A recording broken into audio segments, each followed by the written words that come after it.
Tonight, Watertown firefighter Peyton Morse has died after experiencing a medical emergency last Wednesday while training at a state facility in Montour Falls. Watertown Fire Chief Matt Timmerman says Morse was in a Pennsylvania hospital fighting for his life and is sad to announce the line-of-duty death of the 21-year-old. Timmerman added the recruit was officially sworn in as a city firefighter Saturday during a ceremony in the hospital. We're waiting to hear details about funeral arrangements. And that leads us to our other top story tonight. Peyton Morse had his medical emergency while training at a state facility in Montour Falls. And tonight, we have learned red flags were raised concerning the safety of that facility, and they were raised a year ago by a Rochester area fire department. Furthermore, the concerns surround the same type of training firefighter Morse was doing last week. The details contained in this letter obtained by 7 News. Dated March 24th of 2020, the now retired chief of the Rochester area Ridge Road Fire District, Stephen Mills, expressed his concerns about the academy to the state fire administrator, Francis Nerney Jr. In it, Chief Mills said, quote, "Since 2019, we have encountered a series of events and injuries that cause considerable concern regarding the training being delivered, particular to the Mass Confidence and Survival Week." Sources tell 7 News that's the same training Peyton Morse was doing when he had a medical emergency last Wednesday. Mass confidence training aims to do what it says, give firefighters confidence when they are masked and relying on their breathing apparatus. In the training, the mask is obstructed to simulate a smoke-filled room. Then the recruit is challenged by a series of obstacles. What went wrong for firefighter Morse isn't clear, only that he became unresponsive. In his letter, Chief Mills says in 2019 and 2020, his recruit suffered injuries that required hospitalization, from skin tears to staph infections to dislocated shoulders. After speaking with his recruits back then, Mills writes to the state administrator, quote, "Their reports indicate questionable conduct by instructors shown toward the recruits who are relying on these seasoned veterans to instruct, not to seemingly intimidate and deviate from standards to determine one's point of breaking." I spoke with the new chief of the Ridge Road Fire District who confirmed the letter. He tells me when he heard about firefighter Morse's injury, he immediately went to the training facility to pick up his 4 recruits who were there. And after speaking with them, Chief Steve Johnson tells me he heard the same concerns about the training they just went through that were outlined in that letter pertaining to 2019 and 2020. Now, I did hear back from a spokesperson with the Office of the State Fire Administrator. He reiterates tonight the Academy puts the safety and security of all of its recruits above all else, and that the fire administrator spoke with Chief Mills about his concerns, that they talked about job performance requirements and an ongoing revision to the physical fitness training program. The state says Chief Mills indicated he was satisfied and said a written follow-up would not be necessary. We learned despite calls to do so, the state's attorney general won't do an investigation into the death of Watertown firefighter Peyton Morse. And we also learned Watertown's fire chief has data from firefighter Morse's breathing apparatus, data that makes him worry his recruit may have been pushed too far at the training facility. Firefighter Morse died after a medical emergency during what's called Mask Confidence, a training evolution at the state site in Montour Falls. Assemblyman Mark Walczyk telling us the Attorney General's office explained it could become a conflict of interest for the AG if that office has to defend the Academy for some reason. And if there is a reason that the Academy needs to be defended, Watertown Fire Chief Matt Timmerman wants to know about it. Tonight we hear from the chief how he says things are moving slowly, and the data that he has him concerned about the Academy's training culture. It is frustratingly slow, the pace that we're at right now. We spoke with Chief Timmerman Wednesday, the first time since the death of his recruit, Peyton Morse. Just learning the state attorney general's office won't conduct an investigation into the training academy where firefighter Morse had problems March 3rd, dying March 12th. If there's a situation where this incident occurred because of someone's negligence or worse, then Peyton deserves justice for that. But we won't know until we get the results of the investigation, and we can't get the results of the investigation until the investigation gets underway. So we're definitely pushing for for an in-depth and an honest investigation and let the chips fall where they may. A state agency, PESH, which stands for Public Employee Safety and Health, and looks into on-the-job deaths of public employees, is conducting its own investigation. But to the chief's best knowledge, it hasn't gotten far. The chief is adamant the Montour Falls site needs to be put under a microscope, convinced after talking to recruits, including another Watertown recruit, all in the room when Peyton experienced a medical emergency and called out for help. There's more information beyond just the fact that Peyton called out for help that I can't get into, but certainly the information that I've received firsthand from other recruits, from other fire chiefs, definitely make me wonder if there is more to this situation. Chief Timmerman also points to what he learned from firefighter Morse's air pack as a reason why he demands an honest investigation. The apparatus Peyton was wearing is similar to this one. It has an onboard computer logging information while it's in use. And what the data showed Chief Timmerman concerns him that recruits are being pushed too far. The data that you have off of Peyton's air pack tells you how much oxygen he went through in a day, in that day that he was training. It does, yep. Did he go through more oxygen in that day of training than a firefighter would at a structure fire? I can't go into too much detail, obviously, because we haven't commenced the investigation on the air pack yet, but I can tell you that the amount of air cylinders that Peyton depleted that day was far in excess of what would be expected of a firefighter here in the city of Watertown at a structure fire. And that worries you? It does worry me. And until an investigation happens, the chief says he has no confidence in the training center and no Watertown firefighter recruit will step foot into the Montour Falls facility. The fight is to find out what happened, to get the answers.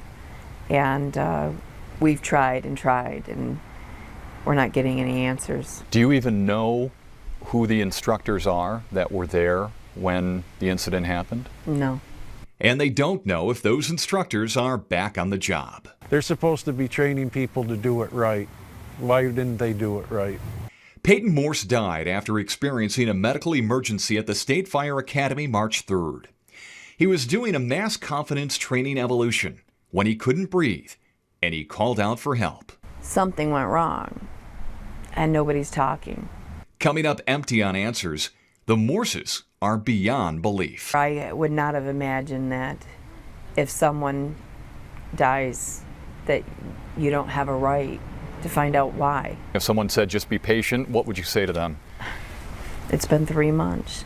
I don't think it takes that much time to ask someone that was in that room what happened. Among the dozens of questions the Morses are asking, where was the medical help Peyton needed immediately after he collapsed? We've been told there was no ambulance and they had to transport him to the local hospital in a private vehicle, which is against regulations. Nobody should worry about sending their loved one to a first responder state-sanctioned academy. But Peyton's parents did worry. While attending the academy, Peyton would share stories with them about things he was seeing. That, along with what Dave has since learned from other recruits, has him now questioning the training environment. From what I'm hearing, I consider it hazing and bullying. And while the Morses grieve the loss of their son, continue fighting for answers, training continues at the State Academy. I have a hard time imagining keeping a place functioning when you just had a death that wasn't addressed, a suspicious death. And with so many questions surrounding their son's death, the Morses worry other recruits could be treated the same way. We can't have back what we want, so we'll do what he would have, which is to help those around him. And so we will do everything in our power to get the truth. All we want is the answers. And we never expected 3 months later to still have no answers. To have, they took our son. Do you think the academy failed him? Yes. They failed him. And they're failing us. And as for the investigations, we reached out to state police, no return call. We reached out to the state agency PESH, which investigates on-the-job deaths of public workers. They have no comment. And the folks who run the State Fire Academy did reach back out to us, saying the incident remains under investigation and that the academy continues to cooperate and that it has no further comment. Tonight, Watertown Fire Chief Matt Timmerman reacts to the findings of 2 reports into the death of Peyton Morse. He says those reports give him confidence to now call on New York State to do a new internal investigation into the State Fire Academy. And he says they need to be honest with what they find.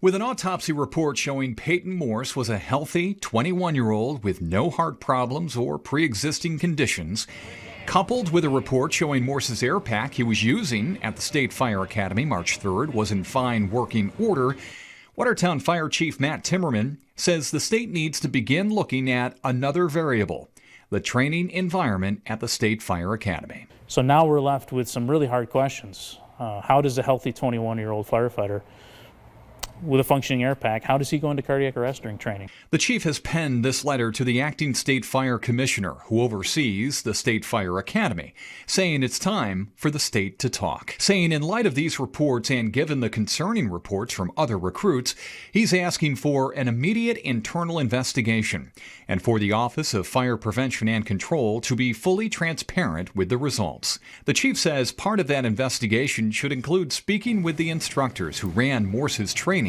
the day he suffered cardiac arrest. Chief Timmerman believes that hasn't happened yet. I've been told by the administration of the Office of Fire Prevention and Control that they have not been able to speak to any of their employees about the incident. So who's stopping that, do you think? Their attorneys. So the group that runs the academy can't even speak to their own instructors about what happened? Exactly. My take on it is the Office of Fire Prevention and Control is nervous about what they're going to find. And if they ask questions, they're going to get answers that they don't like. And while Timmerman is glad to have the autopsy and air pack reports, he doesn't like that the autopsy ruled Morse's death as natural causes, calling that a technical definition. The chief explains the conclusion could have been one of 5 things: suicide, homicide, accidental, natural, or undetermined. He feels natural is misleading and doesn't represent what really happened. If it turns out that nobody did anything wrong, frankly, that's great. I would love to hear that. It would make me feel good that my brothers and sisters in the fire service didn't let Peyton down. So that would be fantastic. I don't need for there to be a crime. If, however, there is a crime, then Peyton deserves justice for that. Timmerman continues to believe Morse may have been pushed too far and that the training environment at the academy has a problem with hazing and bullying. And it appears Chief Timmerman won't stand alone in his call for state transparency. He is enlisting the support of a statewide group of career fire chiefs, and he says it looks like that group will support him. And we did hear back from the state in regards to the chief's letter, and it says the Office of Fire Prevention and Control continues to fully cooperate with current investigations, citing 3 current investigations that are going on. And it also says the insinuation that the office is not allowing personnel to speak with investigators and the allegations that they are stonewalling is false. A state assemblyman in western New York joins the Watertown City Fire Chief's call for transparency and more information 5 months after the death of city firefighter Peyton Morse. Morse died after going into cardiac arrest at the State Fire Academy in Montour Falls while training March 3rd. This week we learned autopsy results and data from Morse's air pack are giving City Fire Chief Matt Timmerman the confidence to say he sent a healthy 21-year-old recruit with a working air pack to be trained. And with that confidence, Timmerman now is calling on the state to be more transparent with what happened during Morse's training. He believes the office that runs the State Fire Academy is stonewalling investigations. That office says the accusation is false. Whichever way that falls, State Assemblyman Josh Jensen is watching. He says fire departments in his district near Rochester have stopped sending recruits to the academy until more is learned about what caused Morse's death. We need to provide information. 1, because Peyton Morse's family deserves it. And 2, we need to make sure it never happens again. And when things are perceived to be pushed under a rug or covered up, that eliminates trust. The Assemblyman wanted the Attorney General's office to investigate, but that got shot down. He now wonders if the Inspector General's office needs to become involved. Good evening. Tonight, what happened to Peyton Morse? New information about the death of a young firefighter. 7 News has obtained a copy of the state's investigation into Morse's death.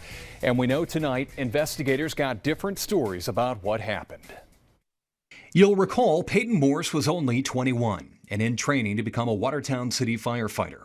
While Morse was being trained at the State Fire Academy last March, he had some sort of medical emergency. Morse died 9 days later. This report from state investigators sheds new light on what happened to Morse. It was done by the state's Public Employee Safety and Health Bureau, or PESH for short. And the report reveals that on the day he suffered his medical emergency, Morse was, quote, struggling through drills. He appeared exhausted and emotional. That's what Morse's fellow trainees told investigators. Morse collapsed while working his way through the box, a 21-foot-long wooden tunnel, an obstacle course designed to teach firefighters how to find their way to safety if they're trapped in a fire. 3 fellow trainees told investigators Morse said, quote, I can't breathe, as he struggled to complete the course. But that's not what the state trainers told investigators. 2 of them said they heard Morse say, I'm stuck. 2 others said Morse never said a word. And the report notes the fire instructors at first declined to be interviewed. They had to be subpoenaed. Some other points from the report: no one took the vital signs of the trainees, the pulse, the heart rate, before or during their training that day. That violated Fire Academy policy. When investigators examined Morse's oxygen pack, it was still 20% full. And the Academy relied on recruits self-reporting on how they felt during training. Recruits were told, while in a group, to raise their hands if they didn't feel well.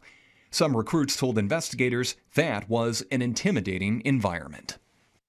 And to be clear, the report does not blame the instructors for Peyton Morse's death. We did reach out to PESH today for comment, and officials referred us to their comment they made to us back in November when they called the investigation they did thorough. As for Watertown Fire Chief Matt Timmerman, he tells me today he remains frustrated with this report, and he expects to have a sit-down with PESH in early January. It's called an informal conference.